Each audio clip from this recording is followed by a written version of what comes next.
Hi guys, কেমন আছো তোমরা সবাই? আমি হাতে ব্যথার জন্য ঘরে শ্যাম্পু করতে পারছিলাম না বলে লিজার পার্লারে চলে গেছিলাম শ্যাম্পু করতে। এদিকে শীতম রাতের বেলা ছোট্ট করে ক্রিসমাস পার্টি অ্যারেঞ্জ করেছিল, যেহেতু বাইরে আমি বেরোতে পারবো না বলে। এদিকে আমি সবাইকে টুপি পরাচ্ছিলাম, বাট রকেটকে টুপি পরানো খুব অসম্ভব ব্যাপার ছিল, এত ছটপটে বাচ্চা।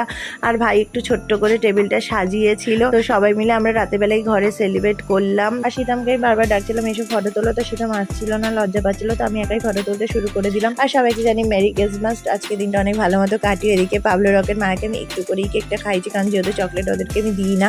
এদিকে আমি একটুখানি শীতমের সাথে নাচতে শুরু করে দিলাম। ও একটুখানি গান চালিয়ে নাচলো, বাট ও খুব লজ্জা পায়। এদিকে পূজার সাথেও নাচলাম।